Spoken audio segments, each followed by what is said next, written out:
Politicians have taken jabs from comedians really since the dawn of history. That annual correspondence dinner that we all cover, it lampoons presidents in both parties just about every year. Historians, though, note that satire was used all the way back by Aristophanes to mock political leaders over 2,000 years ago around the Peloponnesian War. We checked. So now it continues to evolve. Today, many people find their comedy and political comedy on TikTok instead of, say, plays or even television. And one of its rising stars is 24-year-old comedian Matt Friend, who does these uncanny political impressions. You might recognize him from the internet or The Beat. President Trump is morally responsible for provoking the events of January 6th.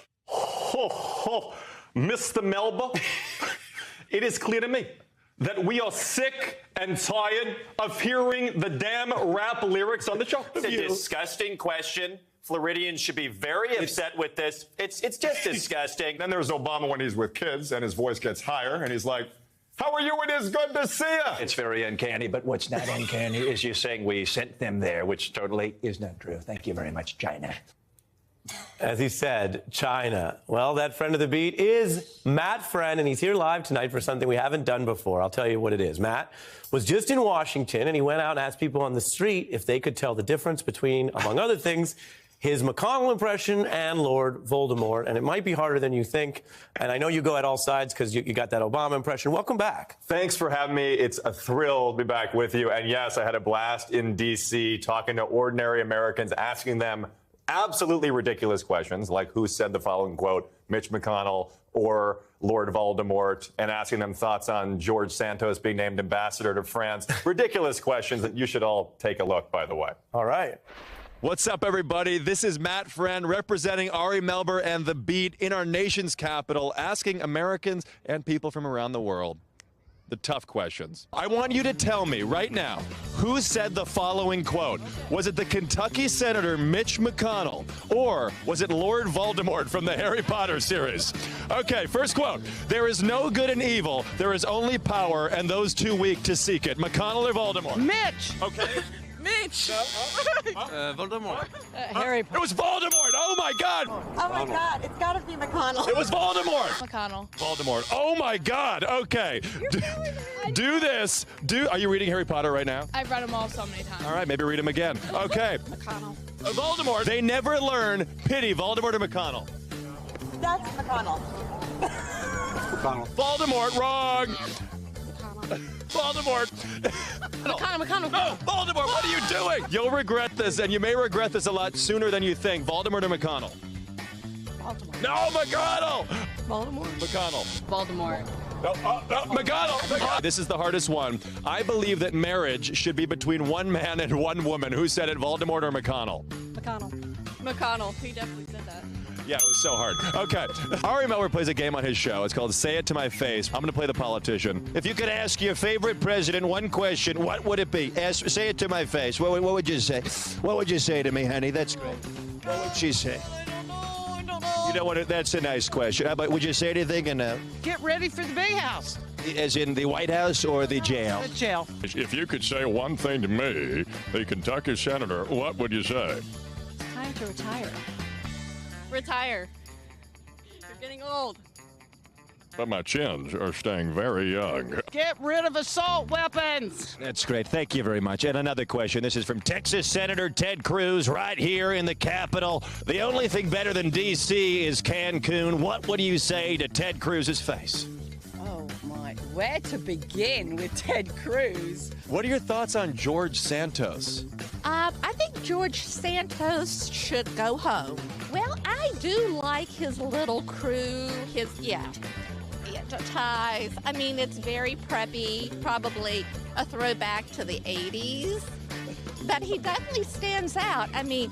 By the way, fun fact, George Santos was 60 years old in the 80s. Oh, he's flip-flopping on himself all the time. No, I was just going to say he was truthful about his name, but I don't think he was truthful about that too, right? This is Governor Ron DeSantis right here in front of the Capitol steps. I think Ari Melber's show, you should all be tuning in. It is not where woke goes to die. It is where rap lyrics go to die. Thank you very much. Florida. There you have it with a little DeSantis at the end, Matt Friend. Thanks for doing that. Thanks for having me. We're happy to experiment. It looks like you had fun. I had an absolute blast, and the people's reactions are what made that segment the most fun. And sure. did you find, because, you had a little Harry Potter fun there. Yes. What are you teaching us through your comedy?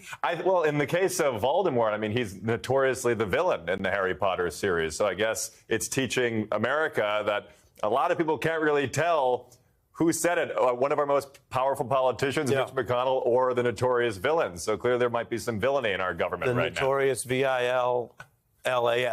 Yeah, the notorious M-I-T-C-H.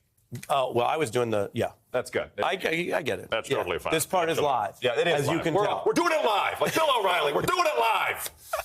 And when you do this, yes. Are you running against just one party, or is your Obama impression friendly, or your Mitch is not mean? No, I was in D.C. walking down the streets. There were Democrats, Republicans. Yeah. I didn't know what I was going to get. It was completely at random, so I was not subjected to one party. It was everyone. It was all of America for the beat. Now, I'm almost jealous they all got that quality time. Should I be able to ask your Mitch a question? Yeah, absolutely. Ask him whatever you like right now, please. Yeah. So I'm looking at this debt clash. Yeah, the debt clash. Yeah, it seems like almost you want to do a deal with Biden more than McCarthy. Well, listen, Joe Biden, you talk about a debt ceiling. I mean, it's clear.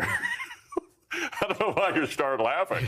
It's clear that Joe Biden and the Democrats are not willing to concede what is necessary in terms of spending cuts.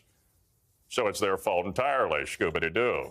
Did you get word? Because I've seen on TikTok, which you connected with Schumer. Yes, yes. You're talking. Yeah, now we're going back to you, Matt. I got stuck as Mitch. Have you connected with Mitch or any of your big guys? I did meet Chuck Schumer. Yes, and he was the coolest guy. We met in person, did a video together in New York. I saw. Yeah. So did you do a Schumer for him? I did. I got to work on my Chuck Schumer. Do you have a Chuck Schumer? It's funny you asked that. Talk Schumer's pretty common. Like when I worked on the Hill, a lot of people did not like you. You're really talented, honestly.